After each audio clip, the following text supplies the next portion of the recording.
well, should you or should you not blunt the tips of the nails to avoid splitting the wood? Let's take a look at this and let's do a little geometry and thinking on this one. Here I have two nails in front of me. The one on the left has a blunted head and the one on the right has been filed to a needle point. The cheeks on the nail tip are the same length approximately there, and it's important that both of these nails are made of the same kind of wire. They are the same length, they came off the same coil as well.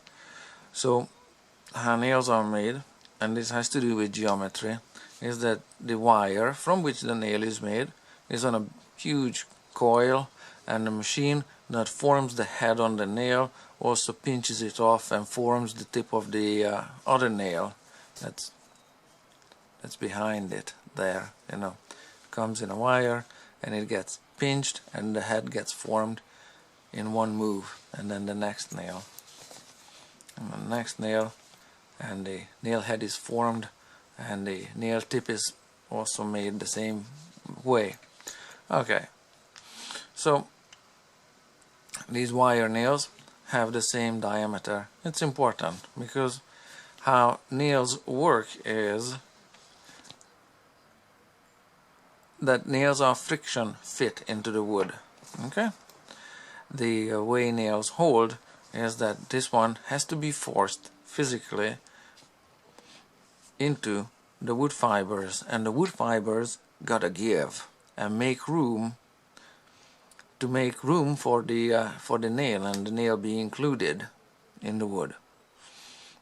So what does split the wood is the size of the nail, its thickness of the nail, okay? Because the wood may not hold together as it makes way for the nail. The tip of the nail is an inclined plane. You can see those slopey surfaces, and here this chisel is also an inclined plane.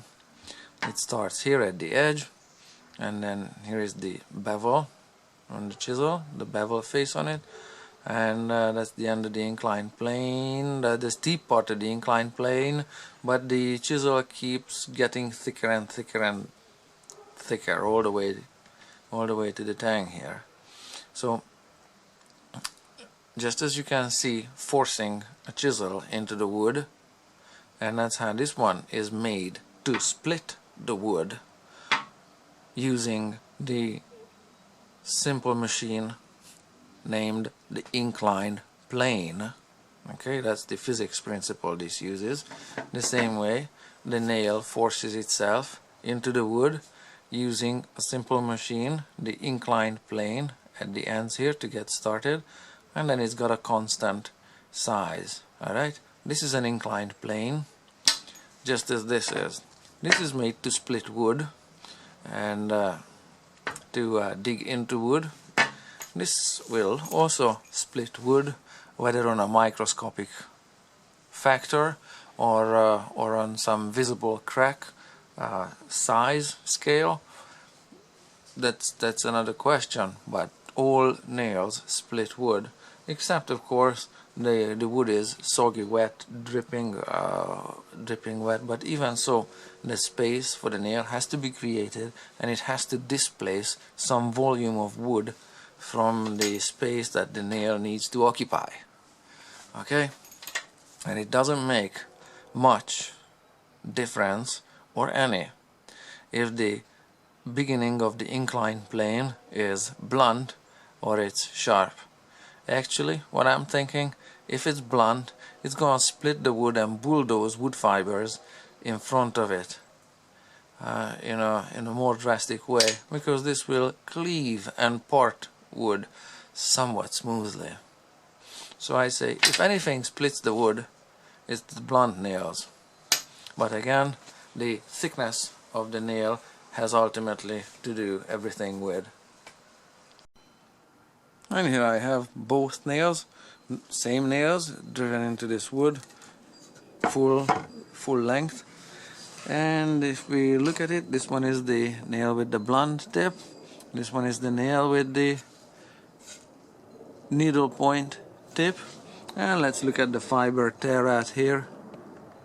That one is the blunt nail, and the fibers look like so. And here is the needle point nail, and the fibers look like so. I'm not seeing a significant difference other than this one is lifting a longer sliver, but as both of these came through the wood, they lifted the sliver in front of them. That one is just longer, that one is shorter. That's due to the wood grain and has nothing to do with the nail itself, that this one has a longer sliver.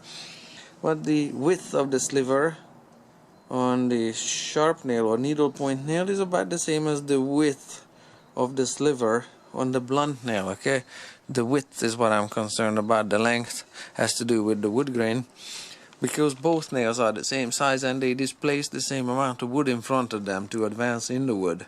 So they split the wood the same degree. You can see some of this splitting at the base of the nail.